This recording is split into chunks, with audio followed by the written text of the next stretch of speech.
A starving little girl in torn clothes walked onto a glittering talent show stage where dreams were sold and laughter was loud. The audience sneered, the judges whispered, and the host almost asked her to leave. But then she gripped the microphone and said, "If I sing well, will you give me a plate of food?" The hall went silent. No one could believe what they heard. What happened next? The song she sang, the tears that followed, and the miracle that changed her life forever would leave the entire world speechless. The city never slept. Lights flickered, cars honked, and people hurried past without noticing the small figure curled up under the old bus stop. That figure was Amara, a 14-year-old black girl whose only companion was her own voice. Every night, when the world went quiet, she sang softly to herself. Her voice was her blanket against the cold, her shield against the loneliness, and her only way of remembering her mother's lullabies. Life hadn't been kind to her. 2 years ago, her mother died after a long illness, leaving Amara with nothing but a broken pendant and a memory of love. Her father had walked out long before that. Some said he went looking for work. Others whispered he never planned to come back. Since then, Amara had lived day to day, surviving on scraps and kindness that rarely came.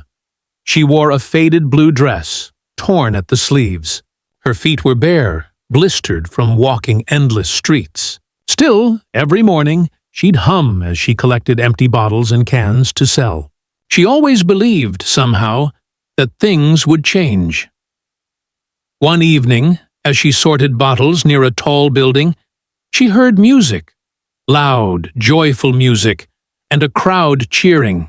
Curious, she followed the sound. Outside the grand National Youth Talent Show arena, shining cars lined the street, and people wore glittering clothes. Posters of smiling contestants covered the walls. Amara's heart fluttered. Maybe they'll let me sing, she thought. Maybe I can earn a little food. She walked toward the entrance, clutching her pendant. A tall guard stopped her, frowning at her dusty face and torn dress. "Sorry, little girl. Contestants only."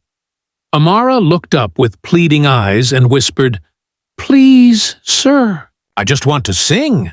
If I sing well, will you give me a plate of food?" For a moment, the man didn't know what to say. Her voice trembled, but her eyes were fearless, full of hunger, not just for food, but for a chance. He sighed and stepped aside. "Go on, kid. Make it quick." Barefoot and trembling, Amara walked into the golden-lit hall. The crowd stared, confused. The host frowned. The judges whispered to one another. But Amara just took a deep breath, stepped to the microphone and prayed, "Mama, guide my voice." The room fell silent. Her story was about to begin. As Amara stood under the bright stage lights, she could feel hundreds of eyes piercing through her. The room was filled with whispers, some amused, others judgmental. A few laughed softly, covering their mouths, while others pointed at her torn dress and messy hair. The host, trying to keep the show moving, gave her a puzzled look. "Sweetheart, what's your name?" Amara stepped closer to the mic and said softly, "Amara? And what will you be performing for us tonight?" She hesitated, her small fingers trembling as she clutched the microphone. I just want to sing. If I sing well, will you give me a plate of food?" The audience chuckled. Some thought it was a joke. The host froze for a second, unsure how to respond. The judges exchanged looks, half pity, half disbelief. But then Amara closed her eyes. She took a deep breath. And in that moment, it was as if the world disappeared, the laughter, the lights, the cameras, gone. There was only her and her mother's voice in her heart. Then she began to sing. The first note floated through the air, fragile yet powerful. Her voice was raw, soaked in pain, filled with longing. The melody was one she had written herself, on a piece of cardboard she had found near the trash bins. It was called "Broken Wings Still Fly."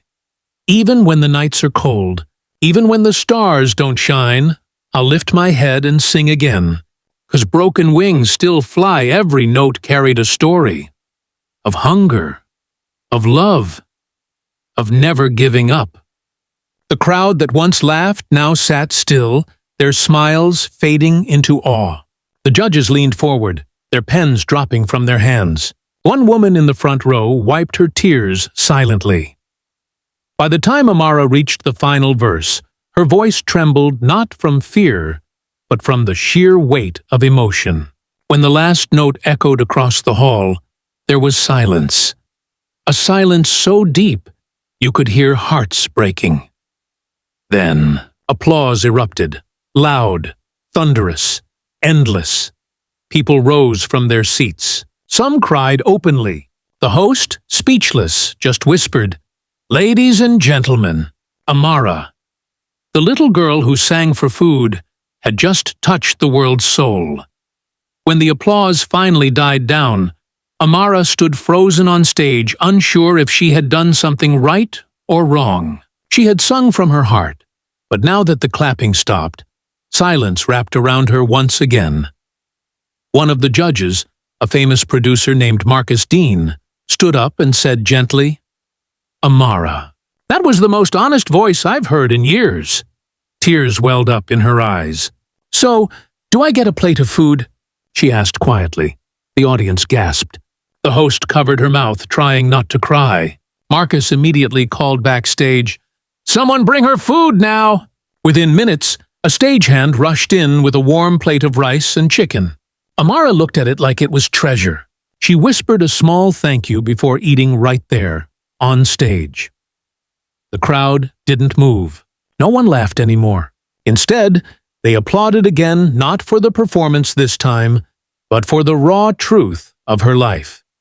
However, after the show ended, a strange thing happened. The judges huddled together. The host walked over to Amara, kneeling beside her. "Sweetheart," she said softly, "you sang beautifully, but you weren't on the list of registered contestants. We can't give you the prize."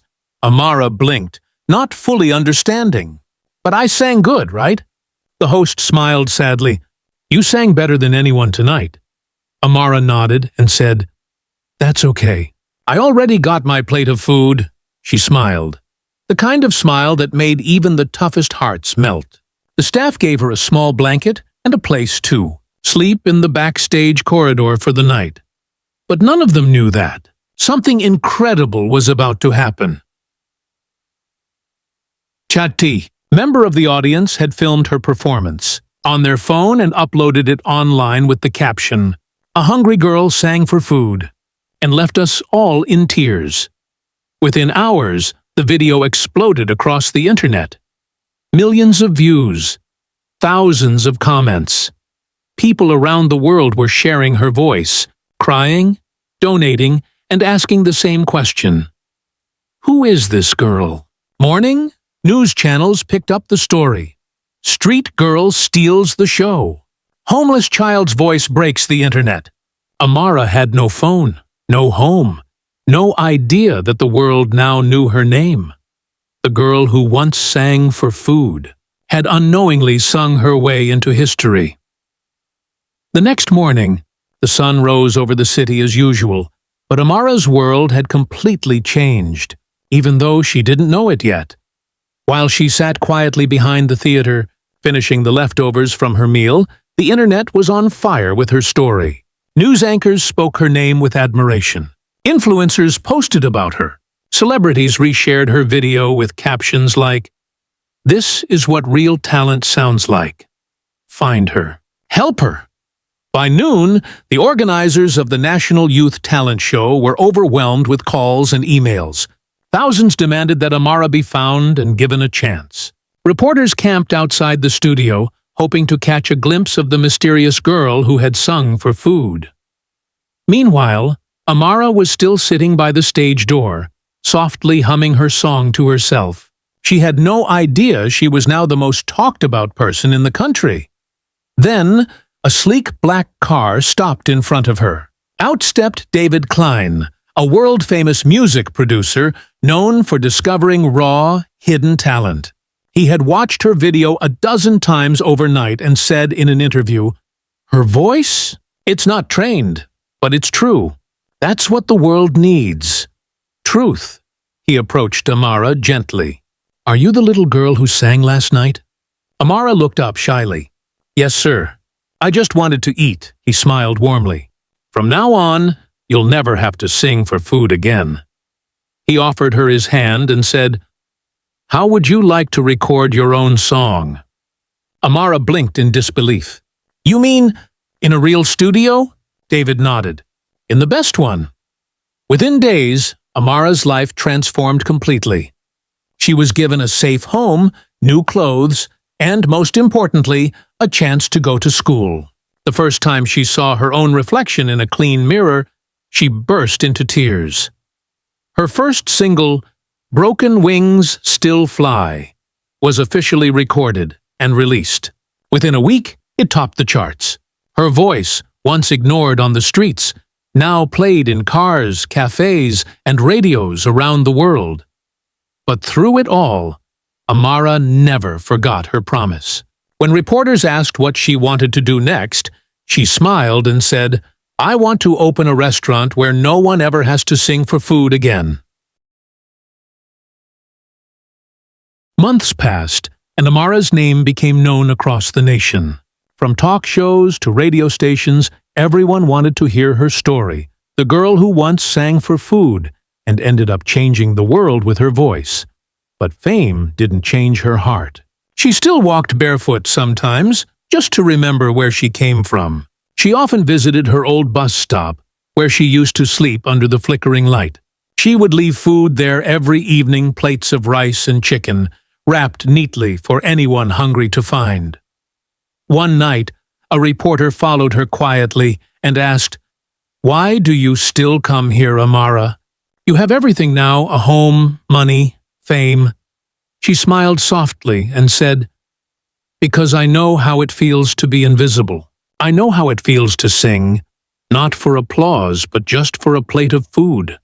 Her words melted millions of hearts once again. Soon after, Amara opened her restaurant, The Hope Kitchen. Its sign read, "Free meals for anyone in need, no questions asked." The place quickly became a symbol of kindness. Volunteers joined her mission. People donated, inspired by her story. The restaurant's walls were decorated with photos of children she had helped, and at the center hung a framed quote she had written herself. "Music fed my soul. Kindness fed my life."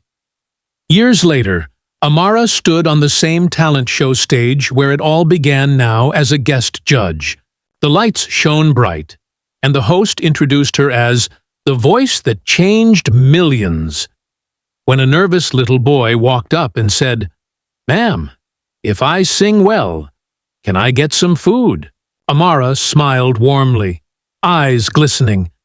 She walked to him, held his hand, and said, "You don't have to sing for food, child. Sing because your heart has something to say." The crowd erupted in applause. That day, Amara's story came full circle. A story not just about music, but about faith, hunger, and the power of compassion. Because sometimes, one voice can feed the whole world.